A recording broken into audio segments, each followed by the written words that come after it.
we get into today's video, I'd just like to draw your attention to my t-shirt. If you are new to this channel, this is the t-shirt from my band Wooden Elephants. We matchy matchy. If you like this design and you would like a t-shirt of your own, that link is below this video. Also the link to our new album, Strings and Hammers. It's on iTunes, it's on Bandcamp, and if you would like your own physical copy, please DM us and we can post that out to you. But let's get into the video. Hi guys, welcome back to my channel. If you're new here, welcome. On this channel we post writing tips, unboxings, book hauls, book reviews and the occasional vlog. And today I have another book review for you, and it is Men at Arms by Terry Pratchett. If you are new to this channel, I'm trying to read the Discworld series in order, and my goal is to get to the Hogfather by this Christmas. I might make it, hopefully. But Men at Arms is in the Guards series of Discworld. It is one that a lot of people recommend starting with. If you are new to Discworld, then Guards is one of the books everyone recommends.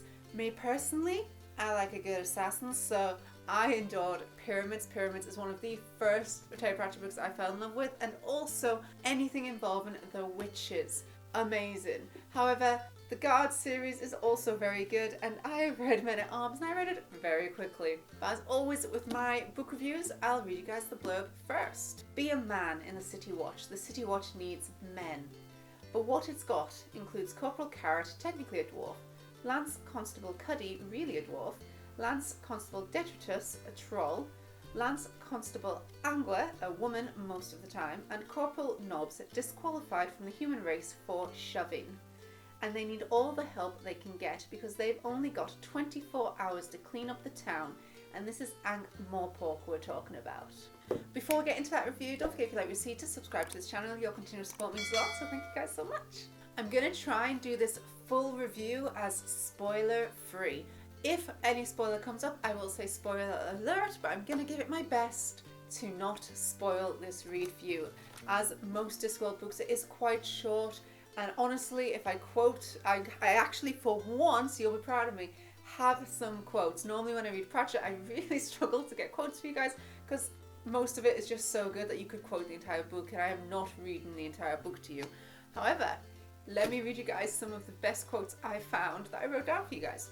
On page 9, his seniors described him as a man to watch, and because there was something about him that made even assassins uneasy, preferably from a long way away. Again, this is just a great example of Pratchett showing rather than telling. He has such a good knack for showing you characters' personalities and describing them so you really believe in them and can see them as real people, without him basically saying that this character is shady and that you couldn't trust them and that they'll stab you in the back. Assassins want to keep an eye on them from a long distance away, which means even an assassin is worried about betrayal. You gotta be worried too.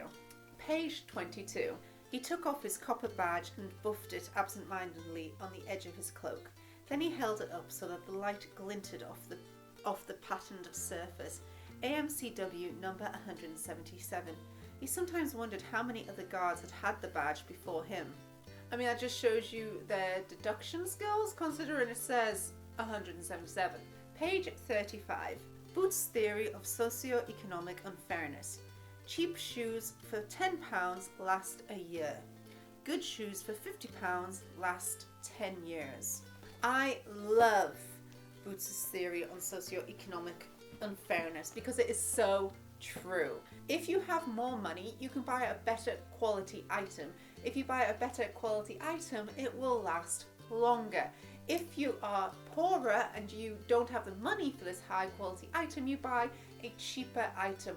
However, because it is cheaper, it could be not made as well. If it's not made as well, it will break. Ultimately, if you count how many times this cheaper item needs replacing, you probably spent more than the person who could afford the better made item in the first place. This is something that me and Matt are really trying to take on board in our lives, and as we are buying things for our house, making things for our house and doing it up, we are trying to do it with this in mind. Yes, will it take us longer to decorate? Yes, it will. Will it mean that hopefully everything will last a long time?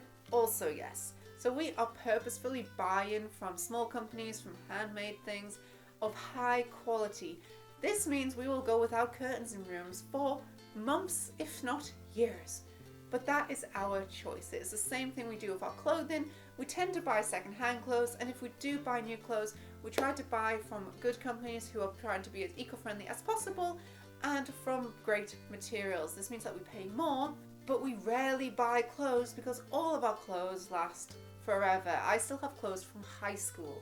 This means I barely have to shop for clothes. I'm still using them now, rather than having to shop almost every paycheck because some of your clothes have worn through already. Page 100.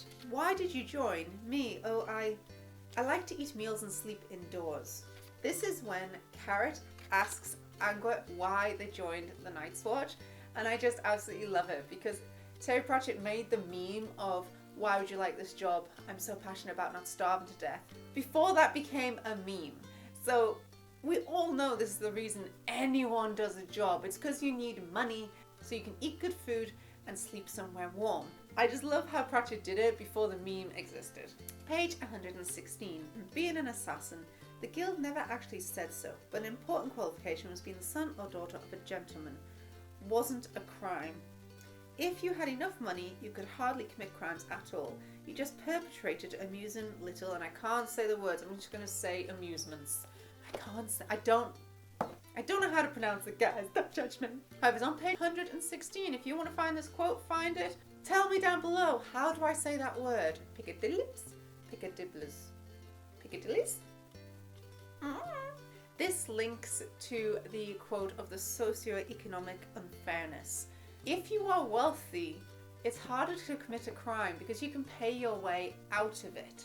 For example, during COVID here in the UK, you were not allowed to drive to other towns. You were definitely not allowed to visit family or friends who lived outside your town and were not in your bubble. You could definitely not go on holiday somewhere. And the way that they kept this going was they would fine you if they realised you were travelling a long distance. This only stopped the poor because the wealthy, i.e. one of our politicians, still drove halfway across the country for an eye appointment. And it's just, he could afford to pay the fine, so therefore he wasn't stuck in his house or in his town. Other people, myself included, could not see our family for 2 whole years. At all. My entire family lived up north. I couldn't even bubble with them. I was 5.5 hours away. I couldn't see them. Yet the politicians could because they could afford to pay the fee. This went for everyone. People lost family and friends during the pandemic. They could not go to the hospitals. They could not go to the funerals because of this rule that the rich ignored. Socio-Economic Unfairness. Page 155. And they were also slightly less intelligent than he was. This is a quality you should always pray for in your would-be murderer. Mwah. Love it. The only reason Vimes is alive is because the person trying to murder him is slightly less intelligent than himself. I love this because it's just such a fun thought to have, and again, just a great way to describe something in such a Terry Pratchett way. And my final quote is page 275. Gaspode had a way of turning up silently like a small puff of methane in a crowded room. Oh, Pratchett went to toilet humour. I love it. Gaspode is a stray dog who's supposed to look a little bit like Grebo in The Witches, just a very downtrodden dog without the might of Grebo. And I just love how he's described how Gaspode can just turn up like a bad smell, like someone letting out wind during a meeting in a cramped, crowded room. How does he come up with these quotes? So that is all the quotes I'm going to give you guys. So here is my overall review of Men-at-Arms by Terry Pratchett. First of all, I couldn't put it down. It was very fast to read. Unlike the older Pratchett books, he's really sussed structure at this point, so it makes you want to keep reading. This also means that he foreshadows more, which is great because when you find those little nuggets, or you remember the nugget when you finished it, it's just a reader's dream, finding the nuggets. It has a great twist at the end, which I'm not going to tell you, but I loved it. And is a fantasy murder mystery. Murder mystery and crime is one of the top selling genres of books. Romance only just beaten it, I believe. So the fact that he's written a fantasy book, which is one of the lower sellers, but put in this high seller genre into it is just a really cool and fun combination. My one downside, and that is that Angua is the only woman in this book. Now this book, its whole point is actually to talk about racism and sexism. That's what it is about. And it is Pratchett poking fun at sexism and racism and just showing how ridiculous it is in a Terry Pratchett way. Similarly to Small Gods, where a religious person thanked him for the book and also an atheist thanked him for the book. You can't be offended by this book, and yet it will show the side that you want to see, but also Pratchett's voice to me definitely comes through. So it's a con that there's only one woman in this, and she's very much treated differently to the others and is out of the action a lot of the time, even though she's exceptionally powerful and can definitely hold her own. However, that is the point of the book. But when you go from reading Witches to this, I really felt it. I want more women in the Watch. I do know for the time it was written that Pratchett was really pushing for this, and that this book actually stands out as pushing women forward in fantasy. So he's beginning the change before the rest of the world was trying to change this. So I do appreciate that, and I try not to hold it against older books when they have this kind of thing in, especially when Pratchett, the whole point of this is to show its ridiculousness. But the main thing was that Angua is in it, and obviously they are there to show the sexism towards women, but the story would have continued without them, or at least that's the feeling I got from it. So their character themselves is not needed to the plot, which is quite bad. If your character's not needed for the plot, then you shouldn't have that character in there. Pratchett had to have a female character because obviously he wants to show the ridiculousness of sexism, but he could have made them more integral to the plot, which would have pushed that point forward a bit more. Overall, this did make me and ah about it being a 9 out of 10 or a 10 out of 10. It's whether or not I can forgive it for only having one female character. Now, because of the time period it was written, which was 1993, so I was 2. Because of that, I am going to give it 10 out of 10, but with the warning that there is only one woman in it, but that the book is trying to fight it, and that is the point of the story. And that's it for my book review of Terry Pratchett's Men at Arms. Thank you guys so much for watching. I hope you enjoyed what you see. If you like this video, don't forget to subscribe to this channel. If you like to see as soon as I upload, click that little bell down below. You can also follow me on Instagram, Facebook and Tumblr. I post bookish pictures, as well as my writing tips and unboxings on there. And thanks for watching, guys. Bye!